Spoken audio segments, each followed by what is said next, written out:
Should a king cultivate virtuous subjects or fear virtuous subjects? Because on one hand, virtuous subjects might be easier to manage. You might not have to invest as much money in policing and just managing an unruly population if they're virtuous. On the other hand, there are a number of ways that virtue can be threatening to power. As a matter of fact, some would even say there's kind of two types of power, where one is force, and that's oftentimes what the king has control over, is force. But virtue is also a source of power. And people naturally want to follow virtuous leaders. So if somebody sort of rose up who was honest and courageous and just, that's going to, for one, point out any of the ways that a king is dishonest and unjust. So by comparison, the king might fear that person rising up, but also people will trust that person and be willing to follow that person. And a virtuous person might actually go up against the king's injustice. And I started thinking through some of these questions when I was doing my video on creepy utopias. Why are utopian visions so often really creepy? And I'll explain the connection in a second. But as I thought this through, I realized actually understanding this could be one of the keys to getting out from under the thumb of the power to the powerful dynamic that characterizes the system we live within. So I would like to bring you through the journey that I went through as I thought these things over. And this is going to bring us through questions like, what was the purpose of freedom of religion in the old Enlightenment? Do we need a new, more modern, updated version of that does something similar as an institution? And what can utopian thinkers or thinkers who are trying to envision new institutions, what can they learn from this sort of thinking? So because this story is about fighting back against power to the powerful, I want to give a crude primer on how that works in our system, why that's one of the main game theory properties of determining the way our system's operating. And so to think of this, you might imagine there's different types of power. There's money power, there's administrative power, there's technology power, persuasive power such as media power or religious power, there's military power, there's all kinds of different power. And the game that some people will play is when you get a certain type of power, using that power to leverage your way into other types of power. So for example, if somebody's using money to lobby Congress, that's translating money power into administrative power.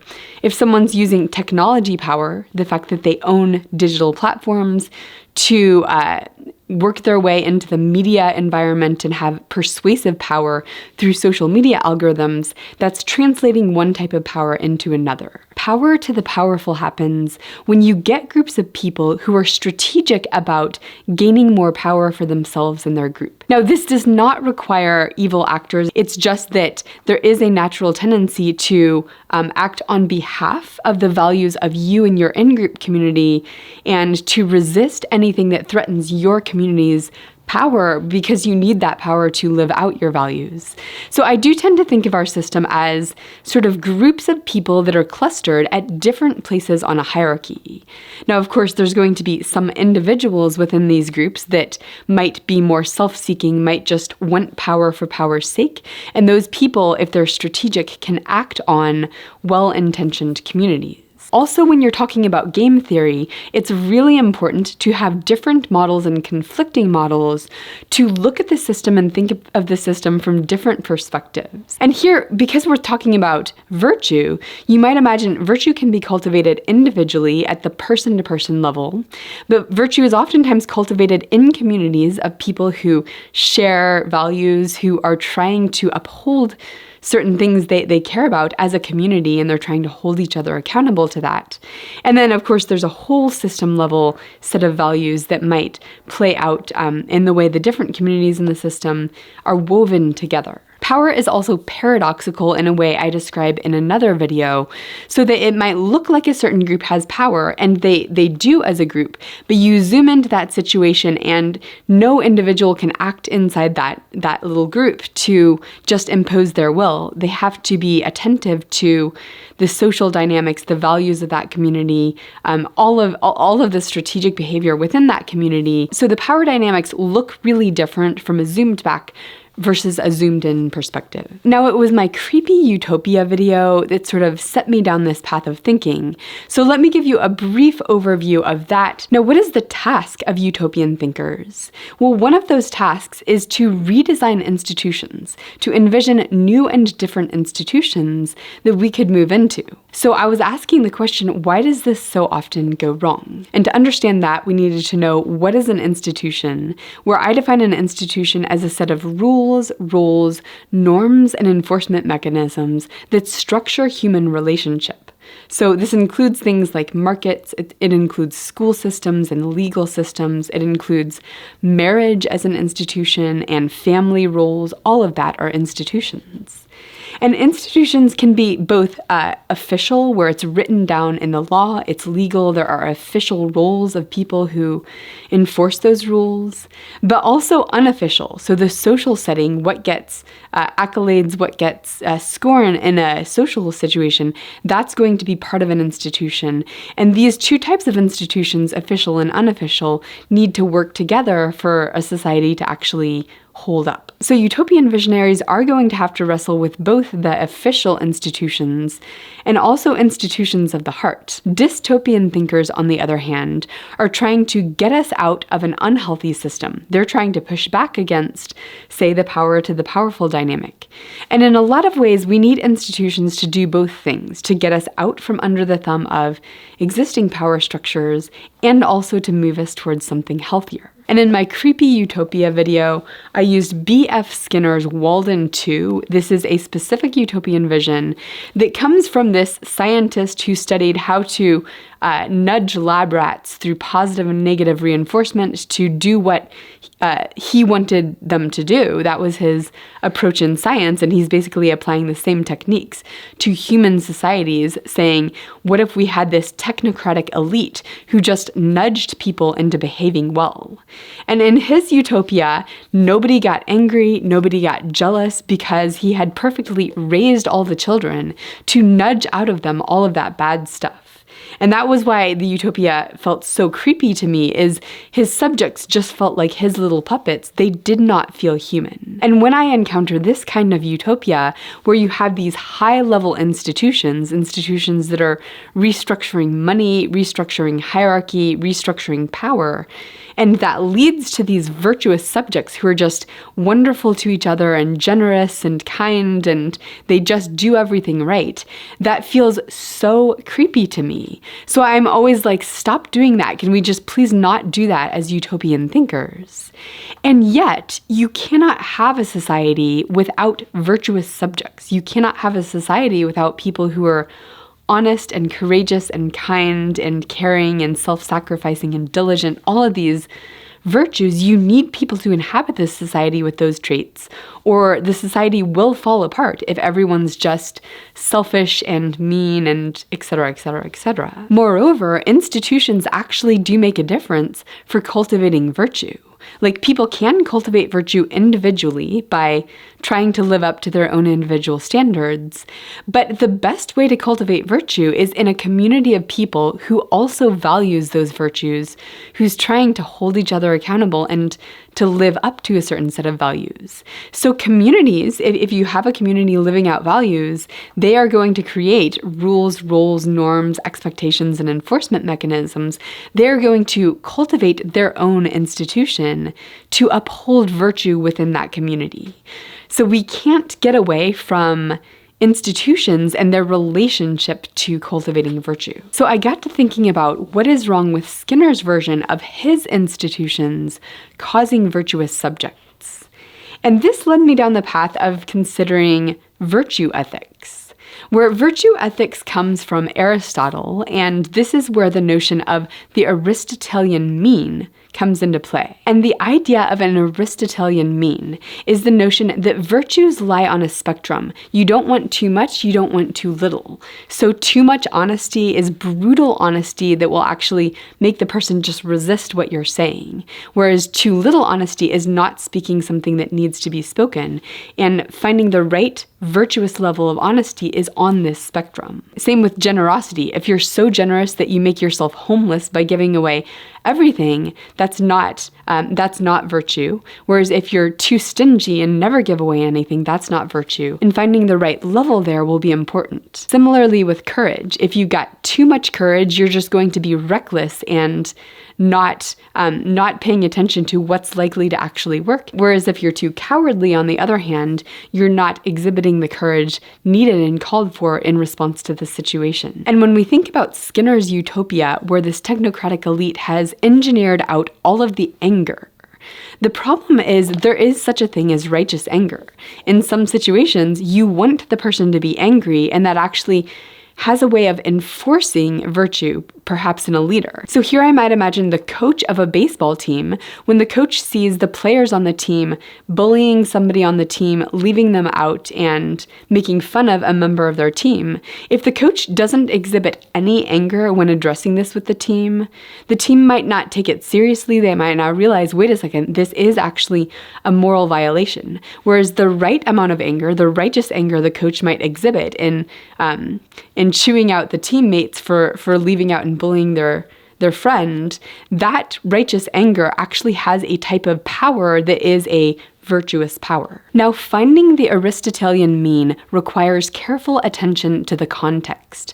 Not too much, not too little depends heavily on the social situation you're in. So if you have a boss that's being kind of mean to people and is leading to lots of turnover and the company to not be effective in what it's doing, you need to know, okay, wait a second, somebody needs to say something to the boss.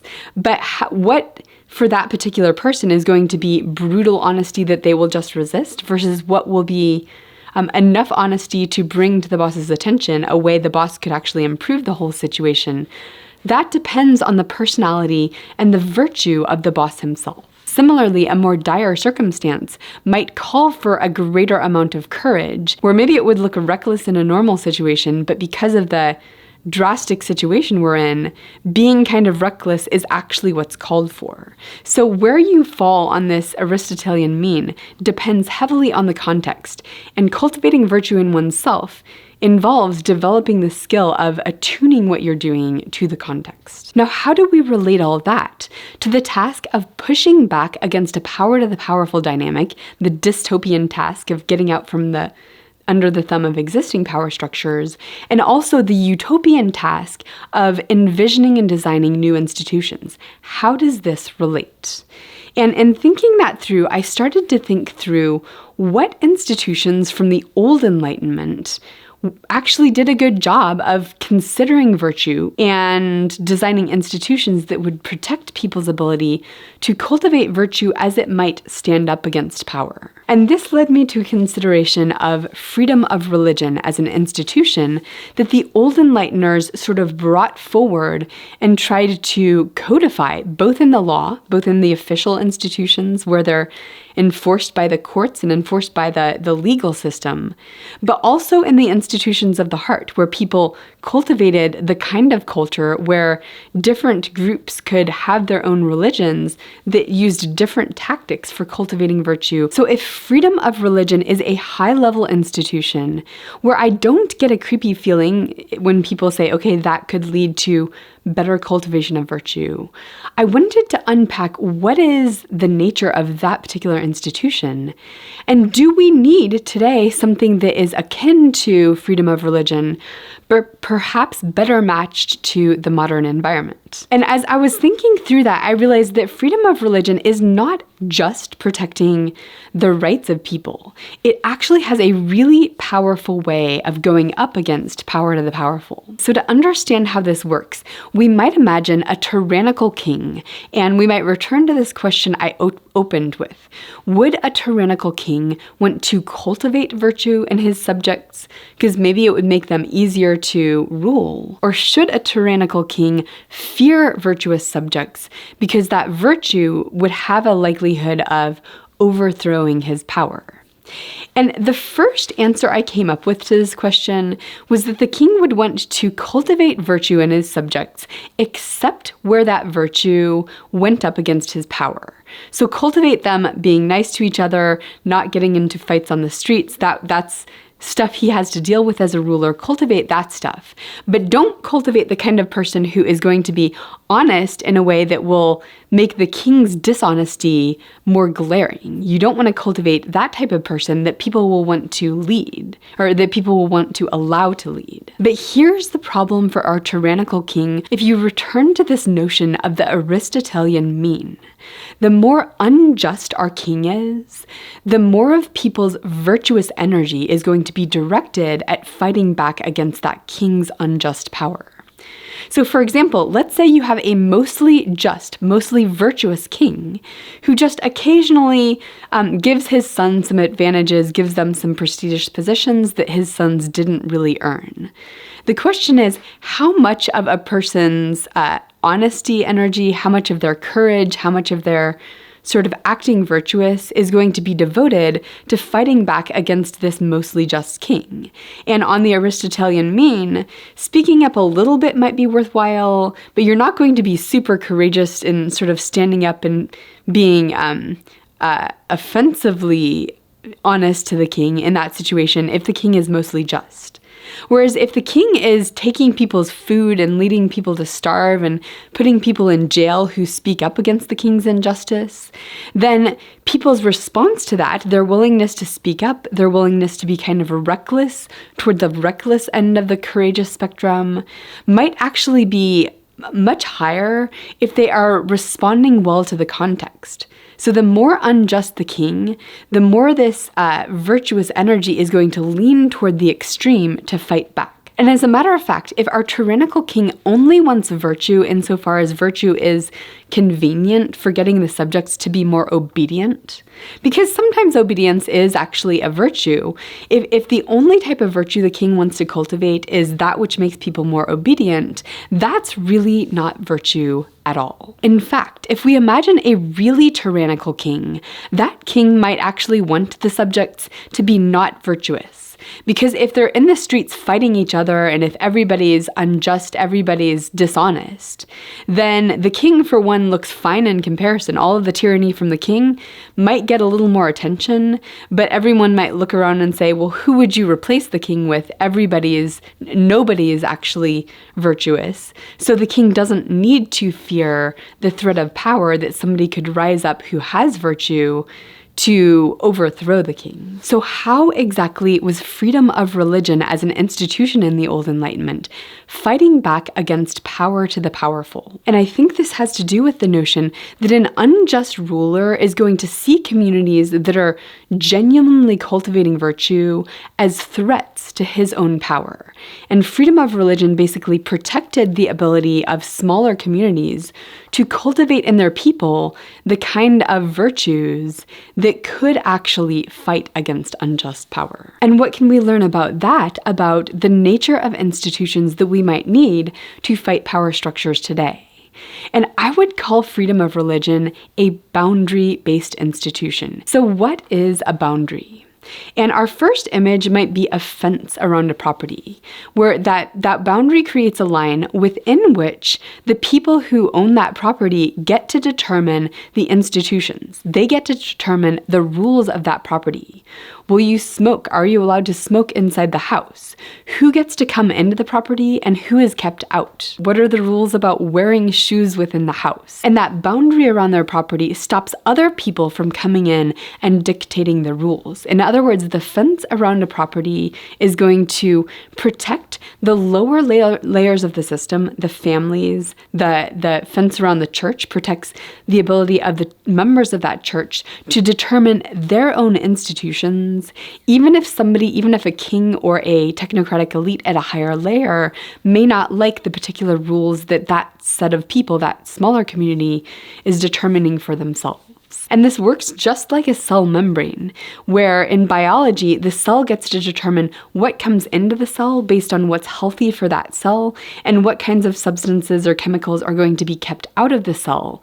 And a healthy, effective cell membrane is going to do a good job of determining who comes in and who stays out.